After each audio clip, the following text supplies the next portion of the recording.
அண்மை செய்தி.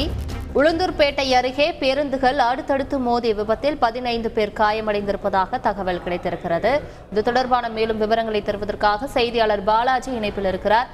பாலாஜி வணக்கம். தற்பொழுது இந்த விபத்து எப்படி ஏற்பட்டது? இது தொடர்பான முழு விவரங்கள் என்ன? வார இறுதி நாட்களில் சென்னை திருச்சி தேசிய நெடுஞ்சாலையில் சமீப காலமாக போக்குவரத்து நெரிசலானது அதிகரித்து வருகிறது. குறிப்பாக இந்த போக்குவரத்து நெரிசலை சரி செய்வதற்காக உளுந்தூர்பேட்டை சுற்றில் 3 இடங்களில் சென்னை திருச்சி தேசிய நெடுஞ்சாலையில் மேம்பால பணிகள் தற்போது நடைபெற்று வருகிறது. மேம்பால கட்டுமான பணிகளானது நடைபெற்று வருகிறது. குறிப்பாக அஜீஸ் நகர் என்னும் பகுதியில் தற்போது கட்டப்பட்டு வரும் மேம்பாலத்தின் காரணமாக சாலையின் இடதுபுறம் சர்வீஸ் சாலை அமைக்கப்பட்டு அந்த வழியாக வாகனங்கள் ஒன்றன் பின் ஒன்றாக மெதுவாக அனுப்பப்பட்டு வருகிறது. இதற்கிடையே இன்று அதிகாலை இந்த சர்வீஸ் சாலை பகுதியில் மதுரையிலிருந்து சென்னை நோக்கி வந்த அரசு பேருந்து, தனியார் பேருந்துகள், 2 தனியார் பேருந்துகள் மற்றும் ஒரு மினி லாரி என ஒன்றன் பின் ஒன்றாக 4 வாகனங்கள் அடுத்தடுத்து மோதி விபத்துக்குள்ளானது. இந்த விபத்தின் காரணமாக சுமார் 2 மணி நேரம் போக்குவரத்தானது பாதிக்கப்பட்டது.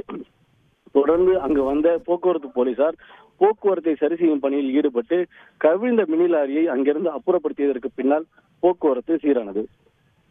முழு விவரங்களுக்கு நன்றி பாலாஜி. செய்திகளை உடனுக்குடன் தெரிந்து கொள்ள உடனே சப்ஸ்கிரைப் பண்ணுங்க.